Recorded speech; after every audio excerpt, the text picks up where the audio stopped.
ইয়া আইয়ুহাল্লাযীনা আমানু তাকুল্লাহ।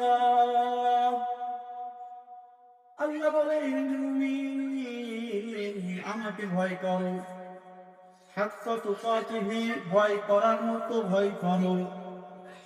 আল্লাহকে ভয় করতে বলেছেন এবং আল্লাহ পাক রব্বুল আলামিন ভয় করার মতো ভয় করতে কেন বলেছেন জানেন? কারণ আল্লাহ পাক রব্বুল আলামিন কুরআনের মধ্যে বলেন, রাসূলের কাছে জানায়া দিয়েছেন হাদিসের মাধ্যমে, এরে নবী আপনার উম্মতদেরকে জানায়া দেন, আমি আল্লাহ জাহান্নামের এক ফোঁটা জাহান্নামের আগুন সহ্য করার মতো কোনো বান্দার ক্ষমতা নাই। এর জন্য আল্লাহ পাক রব্বুল আলামিন বারবার সতর্ক করে আমার আল্লাহ পাক রব্বুল আলামিন কোরআনের মধ্যে বারবার বলেছেন, আকিমিস সালাহ ওয়া আকিমুস সালাহ, তোমরা নামাজ সমাজের মধ্যে কায়েম করো। কেন কেন কেন? আজকে যদি সমাজের মধ্যে নামাজ কায়েম হয়ে যায়, তাহলে সমস্ত প্রকার অন্যায় অবিচার সবকিছুই বন্ধ হয়ে যাবে।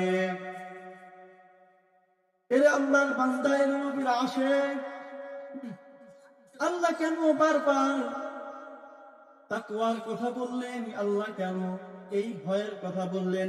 কারণ কোন বান্দার ভিতরে যদি এক জাররা পরিমাণ ভয় থাকে, তাহলে সেই বান্দা কখনো হারাম খাইতে পারে না, সুদ খাইতে পারে না, ঘুষ খাইতে পারে না, অন্যায় ভাবে অবিচার করতে পারে না, এমনকি কোন আলেমের সাথে খারাপ আচরণ করতে পারে না, এমনকি কোন আলেমকে বছরের পর বছর কারাগারে ঢুকাইয়াও জেলে রাখতে পারে না। অতএব এর মুমিন আল্লাহর গুলাম, আল্লাহ তাআলা বলতেছেন, আমি আল্লাহ যত বড়, আমি আল্লাহর রহমত যত বড়, আমি আল্লাহ যত বড়, আমি আল্লাহর গজব তত বড়। এর বান্দা নবী করিম সাল্লাল্লাহু আলাইহি ওয়াসাল্লাম সাহাবায়ে কেরামদেরকে নিয়ে বসে মজমায়ে জাহান্নামের বিষয়ে আলোচনা করতেছেন। ওদিকে ফেরেশতারা জাহান্নামের ভয়ে মসজিদের ভিতরে ঘোরাঘুরি করতেছেন।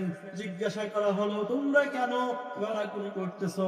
কারণ বলে, জাহান্নামের যে বর্ণনা রাসূল পাক সাল্লাল্লাহু আলাইহি ওয়াসাল্লাম দিতেছেন, এই জাহান্নামে যদি আমি এক মিনিটের জন্য যাই, তাহলে আমার অস্তিত্ব থাকবে না।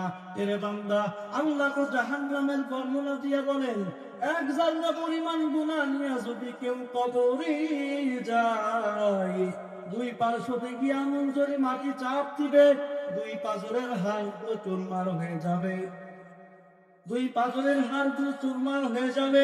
ওদিকে জাহান্নামের আওয়াজ, আল মিন মাজিদ, গুনাহগার গুলোরে আমার কাজের মধ্যে দাও।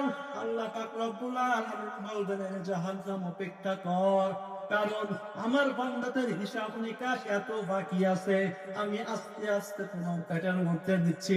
জাহান্নাম অপেক্ষা করবে না, জাহান্নাম বলবে, ওরে আল্লাহ, দুনিয়াতে যত নাফরমান আছে সব নাফরমান গুলোরে আমার পেটের মধ্যে ভরে দাও। এই কথা শুনিয়া আল্লাহ রব্বুল আলামিন জাহান্নামকে অপেক্ষা করার কথা বলার সাথে সাথে আল্লাহ তাআলার কাছে জবাব রাখলেন, আল্লাহ, জাহান্নাম ডাক দিয়া বলতেন, আল্লাহ, আমার পেটের মধ্যে অনেক গুনাহ, আমার পেটের মধ্যে অনেক ক্ষুধা, আমার ভিতরে গুনাহগার বান্দাগুলি দিয়ে দাও। আল্লাহ পাক রব্বুল আলামিন তখন যখন জাহান্নামকে কন্ট্রোল করা যাবে না, তখন 70,000 ফেরেশতাকে বলবে, এরে ফেরেশতা, জাহান্নামকে 70,000 শিকল দিয়া ধরে রাখো, যাতে জাহান্নামে না আগাইতে পারে। 70,000 শিকল দিয়ে যখন ধরে রাখতে বলল,